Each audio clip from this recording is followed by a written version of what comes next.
안녕하십니까 시청자 여러분. 삶을 위한 인문학, 오늘의 강의 주제는 되어오는 미래, 위르겐 몰트만의 종말론적 신학에 대해서 우리가 함께 공부해 보겠습니다. 얼마 전에 타계했죠.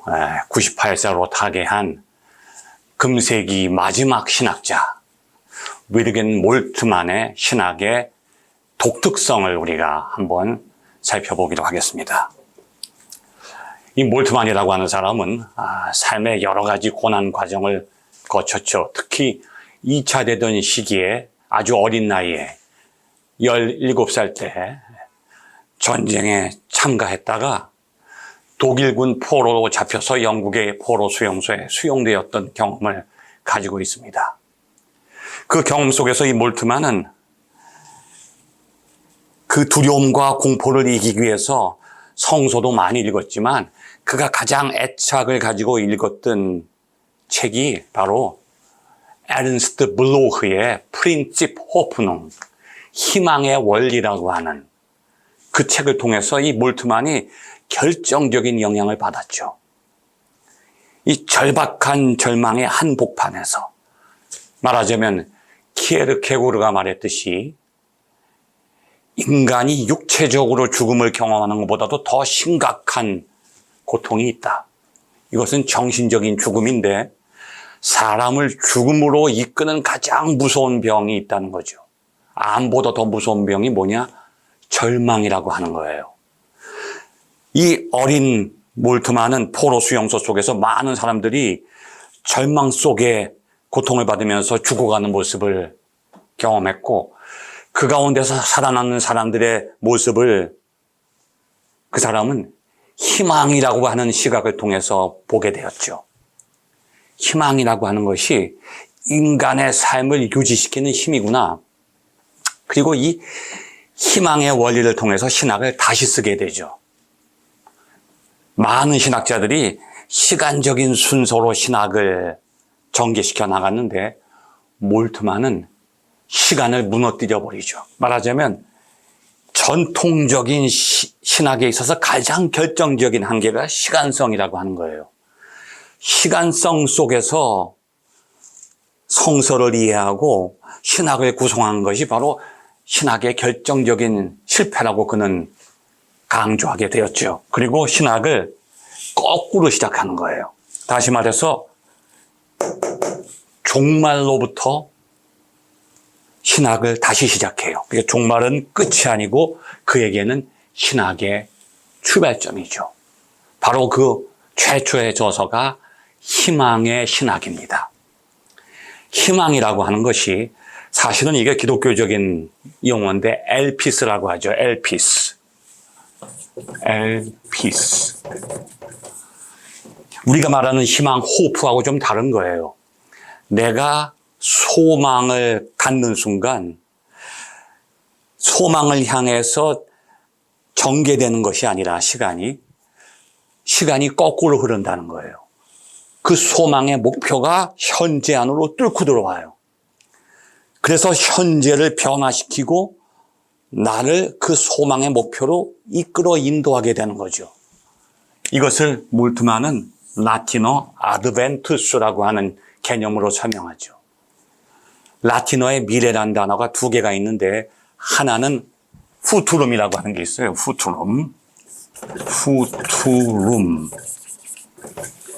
이건 영어 future의 어원이죠. 다시 말해서 현재 있는 것들이 만들어가는 미래입니다. 되어가는 미래죠. 근데 이러한 시간성의 한계를 가지고 성서를 보고 신학을 구성하면 시간적인 오류에 빠진다는 거예요. 몰트만이 말하는 미래는 이게 아니죠. 아드벤투스예요. 거꾸로 미래가 현재 안으로 들어옵니다. 그러니까 하나님을 시간 속으로 집어넣는 게 아니라 시간이 하나님 안으로 들어오죠. 그 순간 과거, 현재, 미래가 다 연결되어서 하나로 통일됩니다. 몰트만은 우리가 경험하는 시간적인 과정을 거꾸로 해석합니다. 쉽게 말하면 십자가에 달리신 예수 그리스도가 부활하셨다고 설명하는 게 아니라 하나님의 영광이, 부활의 영광이 십자가에 달렸다고 그렇게 표현을 하죠. 아주 중요한 의미가 그 안에 포함되어 있습니다. 그 역할을 한 것이 바로 뭐냐? 성령이죠. 이 성령이라고 하는 것은 시간성의 한계를 극복합니다. 과거와 미래를 현재 안으로 통합하게 되죠. 그래서 성령 안에서 모든 것이 현재가 되어버려요. 창조도 현재, 종말도 현재, 구원도 현재, 부활도 현재입니다. 그러니까 창조는 지나간 과거가 아니라 현재 안에서 일어나고 있는 삼위일체적인 사건이에요. 몰트만의 공헌 중에 가장 위대한 공헌은 뭐냐면 기독교 신학을 다시 회복시켰죠. 어떻게 회복시켰냐 하면 그동안 기독교 신학이 결정적인 오류에 빠진 이유가 뭐냐면 삼위일체론이 깨져 있었어요. 기독교는 삼위일체를 얘기했는데 삼위일체의 이론적인 체계가 셋이 아니고 둘이에요. 이위일체죠. 왜냐하면 성부와 성자는 독립되어 있는데 성령은 성자 밑에 종속돼 버려요. 이것이 바로 동방기독교와 서방기독교를 과거에 나눴던 하나의 논쟁의 출발점이 됐던 거죠. 성령이 아버지로부터 나오느냐, 아들로부터 나오느냐. 이 두 세력이 싸움을 하면서 갈라져 버리죠. 성령이 아들로부터 나온다고 주장했던 파가 서방기독교고 아버지로부터 나온다고 주장했던 계열이 동방기독교예요. 근데 정치적인 권력에 있어서는 서방기독교가 강했기 때문에 동방기독교가 밀려버리죠. 그래서 지금 서방기독교가 전 세계를 지배하게 되고 동방기독교는 그리스라든지 아니면 러시아 쪽에 정교회로 그렇게 쇠퇴해버렸죠. 근데 신학적인 체계는 몰턴만이 볼 때는 동방기독교가 더 성소적이라는 거예요. 성부, 성자, 성령이 세 위격이 독립되어 있는 거죠. 근데 몰트만은 그러한 동방기독교적인 삼위일체를 받아들이게 됩니다. 그래서 삼위일체를 다시 회복시켜요. 그러면 삼위일체의 근거가 어디 있느냐? 고난 속에 있다는 거죠. 케노시스라고 하는 거. 하나님이 고난 속으로 찾아오신다. 이 문제가 바로 전통적으로 기독교 안에 존재했던 신정론의 문제예요. 하나님은 선하신데 왜 세상에 악이 있느냐? 하나님은 왜 그리스도인들이 고통 속에 있을 때 하나님은 그 고통을 보고 계시느냐? 더 깊이 들어가면 예수 그리스도가 십자가에 못 박혀서 엘라이 엘라이 레마 사박타니 나의 하나님 어찌하여 나를 버리시나이까 부르짖을 때 왜 하나님은 침묵하시느냐? 이게 바로 서방 기독교의 한계였죠. 이것이 칼바르트까지 내려옵니다. 칼바르트도 보면 아버지는 사형 집행관이에요. 아들 예수 그리스도는 사형수예요. 아들은 고통당하지만 아버지는 고통을 당하지 않아요. 아들의 고통을 통해서 그냥 고통을 간접적으로 경험한다는 거죠. 이러한 삼위일체론의 한계를 몰트만은 이 고난이라고 하는 개념을 통해서 통일시킵니다. 칼바르트에게는 아버지가 아들 때문에 고통당하지만 몰트만에게 있어서는 고통이 아버지 안으로 들어옵니다. 그래서 예수 그리스도가 십자가에 달렸다는 표현보다도 몰트만은 십자가에 달리신 하나님이라고 하는 표현을 사용하게 됩니다. 다시 말하면 세 가지 위격이 통일되는 거예요. 아버지의 고통, 아들의 고통, 성령의 탄식이 하나가 되죠. 어디서? 십자가에서 하나가 됩니다.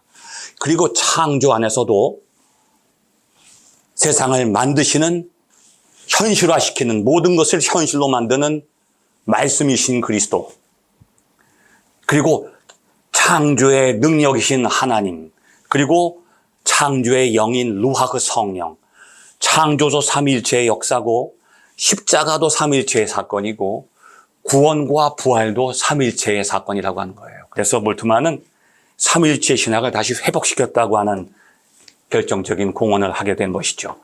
그리고 신학을 재구성하는 거예요. 시간의 한계를 극복하게 되는 거죠. 종말이 끝이 아니라 시작이고 종말이 현재 안으로 뚫고 들어온다는 거예요. 시간적인 차이가 다 사라져 버리죠. 그래서 죽음이라고 하는 것도 끝이 아니에요. 몰트만을 볼 때. 그러니까 육체적인 삶의 끝이 될 수는 있고 세상과 맺은 관계가 끝나는 것이 될 수 있지만 하나님과의 인격적 관계는 오히려 죽음을 넘어서 비로소 간접적 관계에서 직접적 관계로 나아간다는 거예요. 그러니까 죽음은 하나의 과정일 뿐이지 끝이 아니라는 거죠. 새로운 어떤 하나의 세계의 시작점에 불과하다고 하는 거죠. 그래서 이 몰트만이라고 하는 학자가 우리에게 끼쳐준 가장 결정적인 영향을 무엇인가 하면 바로 이 종말론이라고 하는 것을 현재와 분리시키는 것이 아니라 종말론을 통해서 과거와 미래를 현재 안에 종합시킨다고 하는 거죠. 그래서 성령의 기능이 단지 개인의 역사로만 끝나는 것이 아니라 교회의 역사로만 끝나는 것이 아니라 과거, 현재, 미래를 하나로 종합시키는 성령의 기능이 확장되는 것이죠.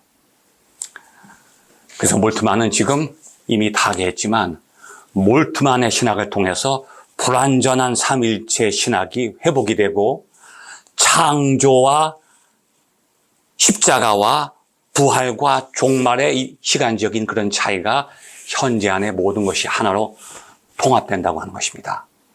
끝까지 경청해 주셔서 감사합니다.